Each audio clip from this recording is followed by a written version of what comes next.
श्रीमद्भागवत चतुर्थ स्कंध षोडश अध्याय। मैत्रेय हरसे कहन्ति शुण विदुर शुद्धमति।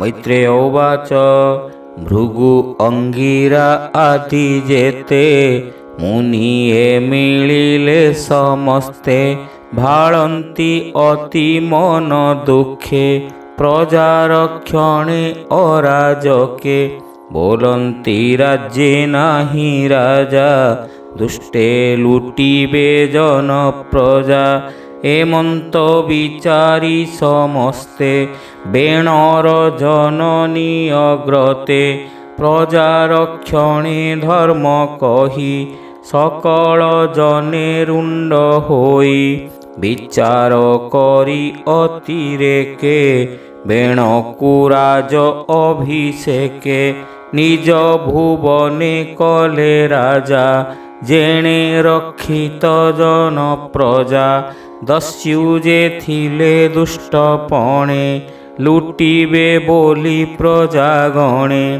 बेणर राजपण कर्णे शुणी लुचिले घोर बने पशिले घोर गिरी मार्गे गरुड़ डरे जेन्हे नागे बेण राज्य रे राजा होई राज संपदे गर्व बही स्वभावे दुष्ट दुराचार न करे धर्मर विचार आत्मा कुसिद्ध प्राय मणे ऋषिंक वचन न शुणे लभीण अशेष विभूति मातिला जेन्हे मत्त हस्ती कांचन रथे विजे करी बुलन्ते कंपे वसुंधरी नित्ये से विप्रंकु अणाई बोलई कोपभर होई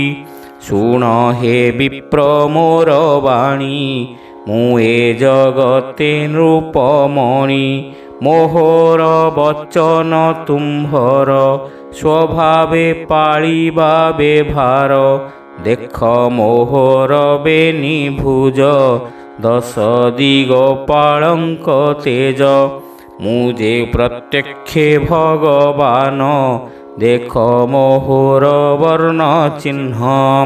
हरि हरि बोल।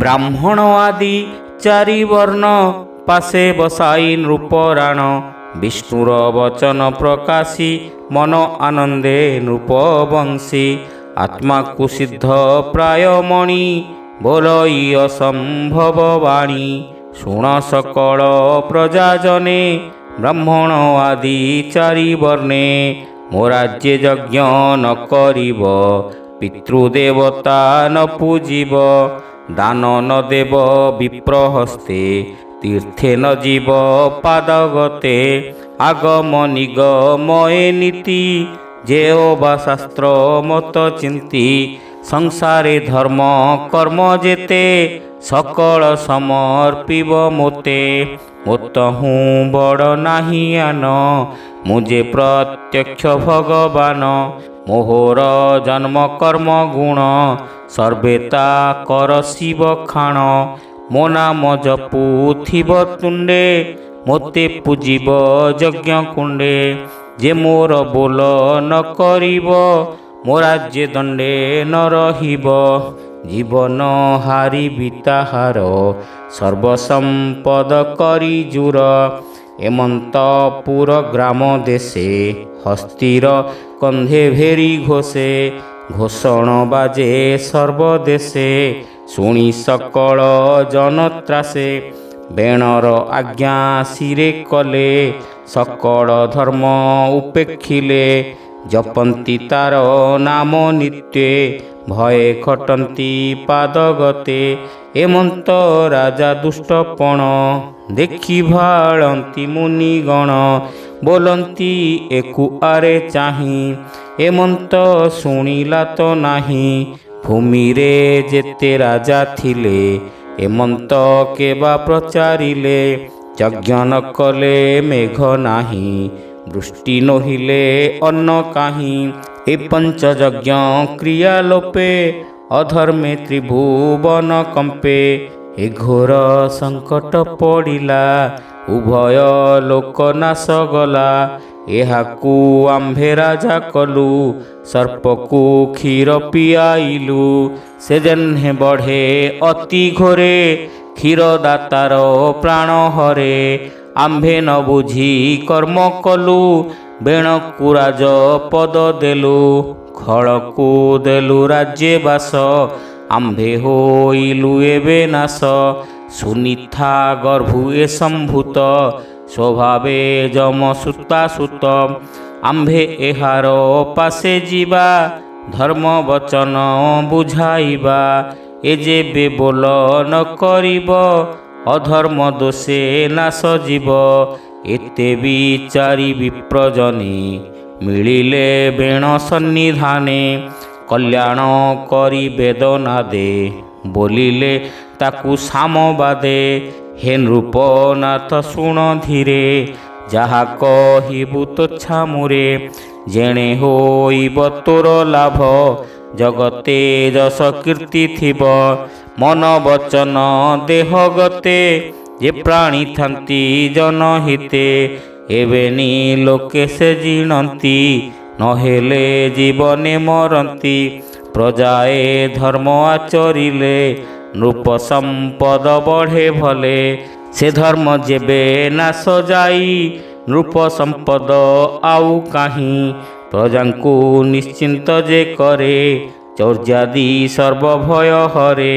ସେ ରାଜା ଇହ ପର ଲୋକେ ଆନନ୍ଦ ମନେ ରହେ ସୁଖେ। ଯେ ରାଜା ରାଜ୍ୟ ପୁର ଦିଶେ ବିଷ୍ଣୁଙ୍କୁ ପୂଜନ୍ତି ହରସେ। ବିଷ୍ଣୁ ପାଦୋଦକ ନିର୍ମାଲ୍ୟ ଯେ ସେବେ ସେହି ସେ ଅମୂଲ୍ୟ। ପ୍ରଜାଏ ନିଜ ଧର୍ମେ ଥାଇ ଆଶ୍ରମ ଧର୍ମ ପ୍ରଚାରଇ। ରାଜାର ଯଜ୍ଞେ ପୂଜା ପାଇ ବିଷ୍ଣୁ ସନ୍ତୋଷେ ଦୟା ବହି। ରାଜା ପରଜା ସୁଖେ ରହେ ଏ ଧର୍ମ ଚାରି ବେଦ କହେ। ବିଷ୍ଣୁର ପାଦ ପଦ୍ମ ତଳେ ଖଟନ୍ତି ସର୍ବଦିଗ ପାଳେ। ସୁଖ ଭୁଞ୍ଜନ୍ତି ସର୍ବକାଳେ ଏକଥା ବିଦିତ ଶୟଳେ। ସେ ସର୍ବଯଜ୍ଞମୟ ହରି ମନୁ ଦେବତା ଆଦି କରି। ସେ ହରି ଯଜ୍ଞେ ହେଲେ ତୋଷ ସଂସାରେ ରହିବ ତୋ ଯଶ। ସର୍ବଦେବତା ତାର ଦେହେ ବସନ୍ତି ଲୋମପନ୍ତି ପ୍ରାୟେ।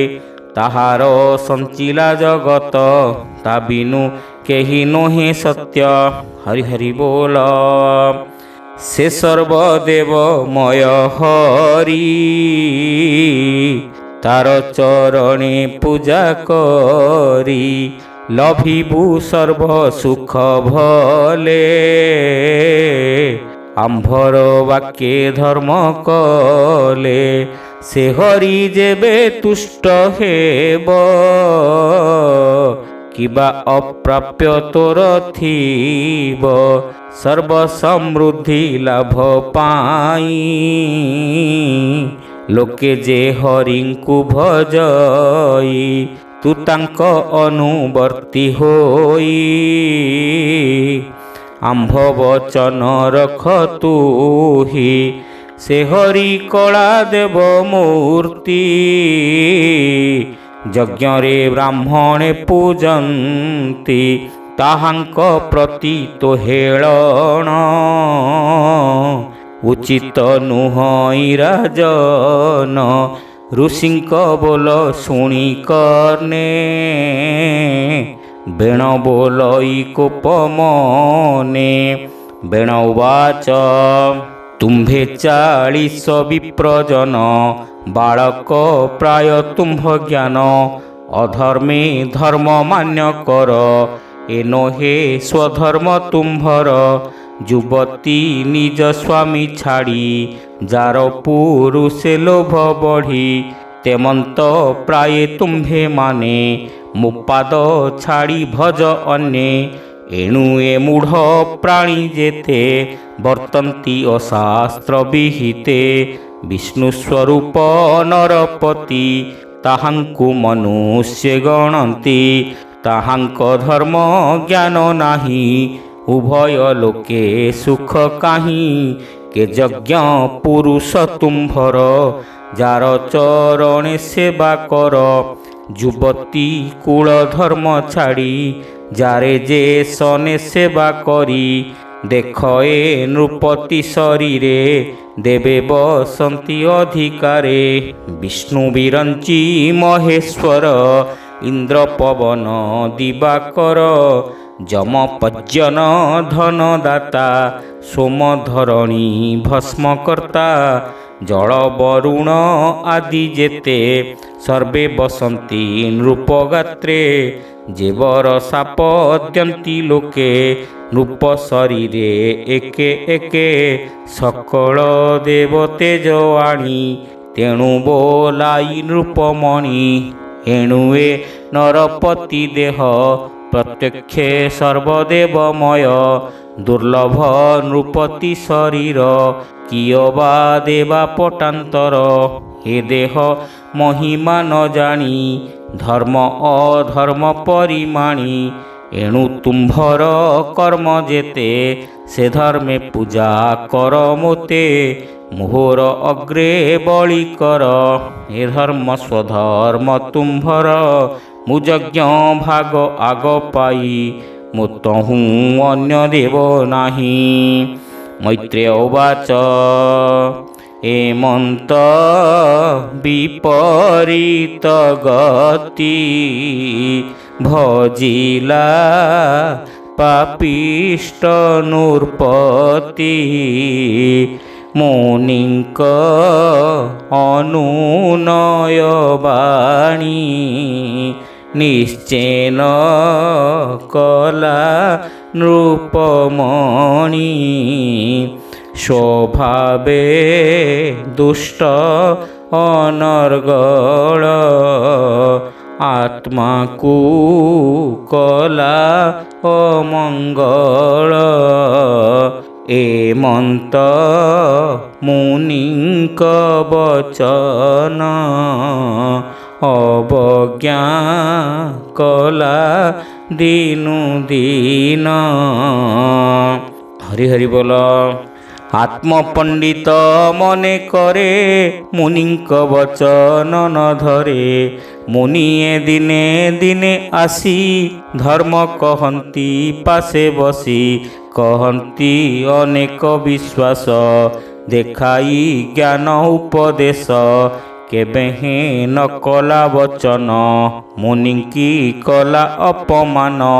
ତାହାର ଅଧର୍ମ ବିଶ୍ୱାସେ, ମୁନିଙ୍କ ମନେ କୋପ ବସେ। ବୋଲନ୍ତି ଏକୁଆରେ ଚାହିଁ, ଏହା ଜୀବନେ କାର୍ଯ୍ୟ ନାହିଁ। ଏହାର ଅଧର୍ମ ଆଚରେ, ପ୍ରଜାଏ ନସିବେ ସଂସାରେ। ଅସାଧୁ ବୃତ୍ତି ଏହା ଦେହି, ନୃପ ଆସନେ ଯୋଗ୍ୟ ନହି। ଯେ ରାଜା ଲଜ୍ଜା ଦୂର କରି, ନିନ୍ଦଇ ଯଜ୍ଞପତି ହରି। କେ ଏହା ସହେ ଦେହ ବହି, ବେଣକୁ ରାଜପଦ ଦେଇ। ଏମନ୍ତେ ବେଣ ନାଶ ପାଇଁ, ମୁନିଏ ମହାକୋପ ବହି।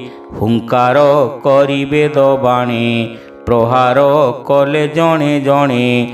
ଅଚ୍ୟୁତ ନିନ୍ଦା ଫଳ ଥିଲା, ତକ୍ଷଣେ ଦେହୁ ପ୍ରାଣ ଗଲା। ବେଣକୁ ନାସି ବିପ୍ରଜନେ, ଗଲେ ସେ ଯେ ଯାହା ଭୁବନେ। ସୁନିଥା ପୁତ୍ରର ମରଣ, ଦେଖି କରଇ ବିଚାରଣ। ଅବଶ୍ୟ ଏହାର ଶରୀରେ, ପୁତ୍ର ଉପୁଜିବ ସଂସାରେ। ହୋଇବେ ପ୍ରଜାଜନେ ସୁଖୀ, ଏତେ ବିଚାରି ଅଶ୍ରୁମୁଖୀ। ତୈଳ ଦ୍ରୋଣୀ ମଧ୍ୟେ ଥୋଇ, ବେଣର ଶରୀର ପାଳଇ। ହୋମ ସମୟେ ଏକ ଦିନେ, ସରସ୍ୱତୀରେ ବିପ୍ରଜନେ। ନିଶ୍ଚିନ୍ତେ ପ୍ରାତଃ ସ୍ନାନ ସାରି, ହୋମେ ପୂଜିଲେ ନରହରି। ବିଷ୍ଣୁର କଥା ଗୋଷ୍ଠୀ କଲେ, ଏମନ୍ତ ଉତ୍ପାତ ଦେଖିଲେ। ଶୁଭଇ ମୁଖ ରାବ ଘୋଷ, ଭୟେ କମ୍ପନ୍ତି ଦଶ ଦିଶ। ପ୍ରଜାଏ ଭୟର ଆତୁରେ, ପଳାନ୍ତି ବନ ଗିରି ଘୋରେ। ମୁନି ଚାହାନ୍ତି ଚାରିଦିଗେ, ଧୂଳି ଉଡ଼ଇ ବାୟୁ ବେଗେ। ଦୁଷ୍ଟେ ଧାମନ୍ତି ଶସ୍ତ୍ର ଧରି, ଡାକନ୍ତି ମାର ମାର କରି। ତାଙ୍କ ଚରଣ ଧୂଳି ବେଗେ, ଆଚ୍ଛାଦି ଉଡ଼େ ଦଶ ଦିଗେ। ଦୁଷ୍ଟେ ଲୁଟନ୍ତି ପ୍ରଜାଧନ, ଅଦ୍ଭୁତେ ଶୁଭେ ଘୋର ସ୍ୱନ। ମୁନିଏ ପ୍ରଜା ଦୁଃଖ ଦେଖି, ମନେ ହୋଇଲେ ଗୁରୁ ଦୁଃଖୀ। ବୋଲନ୍ତି କଲୁ ମନ୍ଦ କୃତ୍ୟ, ପ୍ରଜାଏ ହୋଇଲେ ଅନାଥ। ଆମ୍ଭେ ତପସ୍ୟା କଥା ଜାଣି, ରାଜ୍ୟକୁ ରାଜା ସେ କାରେଣୀ। ରାଜା ନଥିଲେ ପ୍ରଜା କାହିଁ, ଏମନ୍ତ ବୋଲି ଦୟା ବହି। ବୋଲନ୍ତି ବ୍ରାହ୍ମଣ ବେଭାରେ, ସଂସାରେ ପର ଉପକାରେ। ସମାନ ଦୃଷ୍ଟି ଯେ ବ୍ରାହ୍ମଣ, ଶାନ୍ତି ବିବେକ ସୁଲକ୍ଷଣ। ଯେବେ ସେ ଦୁଃଖୀଙ୍କ କୁଶଳେ, ହେଳାରେ ବିଚାର ନ କରେ। ତା ଦେଖୁ ତପ ତୁଚ୍ଛ ଯାଏ, ଭଗ୍ନ ଦଣ୍ଡରେ କ୍ଷୀର ପ୍ରାଏ। କେବେ ହେଁ ନୋହେ ସେ ନିରୋଧ, ଏମନ୍ତ ମଣି ଶାସ୍ତ୍ରବାଦ। ବୋଲନ୍ତି ଅଙ୍ଗ ରାଜା ବଂଶେ, ରାଜା ଧାର୍ମିକ ବିଷ୍ଣୁ ଅଂଶେ। ସେ ରାଜା ଗୋବିନ୍ଦ ଆଶ୍ରୟେ, ପ୍ରଜା ପାଳନେ ସ୍ନେହ ବହେ। ତାର ଜୀବନ ଏ ସଂସାରେ, ବର୍ତ୍ତଇ ପର ଉପକାରେ। ଏତେ ବିଚାରି ବିପ୍ରବରେ, ଉରୁମନ୍ଥିଲେ କୁଶସରେ। ବାହୁକ ନାମେ ନର ଅଂଶେ, ଅଦ୍ଭୁତେ ହୋଇଲା ପୁରୁଷେ। କାକହୁଁ କୃଷ୍ଣ ଅଙ୍ଗ ତାର, ନାସିକା ହନୁ ଭୟଙ୍କର। ହସ୍ତ ଚରଣ ଦେହ କୃଶ, ତାମ୍ରର ପ୍ରାୟ ମୁଣ୍ଡ କେଶ। ଅରୁଣ ବିରାଜେ ଲୋଚନ, ଭ୍ରୁକୁଟି କୁଟିଳ ବଦନ। ବିପ୍ରଙ୍କ ପାଦେ ଶିର ଦେଇ, ବୋଲଇ କି କରିବି ମୁହିଁ। ତାର ସ୍ୱରୂପ ଦେଖି ମନେ, ବିଚାର କଲେ ମୁନି ଜନେ। ଦେଖ ଅଦ୍ଭୁତ ଏହା କାଏ, ରାଜ ଆସନ ଯୋଗ୍ୟ ନୋହେ। ଏହାକୁ ଆମ୍ଭେ ରାଜା କଲେ, ସଂସାର ନାଶିବ ଏ ଭଲେ। ଏମନ୍ତେ ବିପ୍ରେ ବିଚାରିଲେ, ନିଷାଦ ବୋଲି ଆଜ୍ଞା ଦେଲେ। ବୋଇଲେ ବନେ ହୁଅ ରାଜା, ଗିରି କାନନେ ପାଦ ପୂଜା। ଏମନ୍ତ ମୁନିଙ୍କ ବଚନେ, ସେହୁ ପୁରୁଷ ଚଳେ ବନେ। ତା ବଂଶ ନିଷାଦ ହୋଇଲେ, ଗିରି କାନନ ଆଶ୍ରେ କଲେ। ବେଣର ଦେହେ ପାପ ଥିଲା, ନିଷାଦ ରୂପେ ବନେ ଗଲା। ବୋଲଇ ଦାସ ଜଗନ୍ନାଥ, ଭାଷା ପ୍ରବନ୍ଧେ ଭାଗବତ। ଭାବେ ବୋଲଇ ଦାସ ଜଗନ୍ନାଥ, ଭାବେ ଭାଷା ପ୍ରବନ୍ଧେ ଭାଗବତ। ହରି ହରି ବୋଲ। ଇତି ଶ୍ରୀମଦ୍ଭାଗବତେ ମହାପୁରାଣେ ପାରମହଂସ୍ୟାଂ ସଂହିତାୟାଂ ଚତୁର୍ଥ ସ୍କନ୍ଧେ ନିଷାଦ ଜନ୍ମ କଥନେ ବନେ ରାଜା କରଣେ ନାମ ଷୋଡ଼ଶ ଅଧ୍ୟାୟः।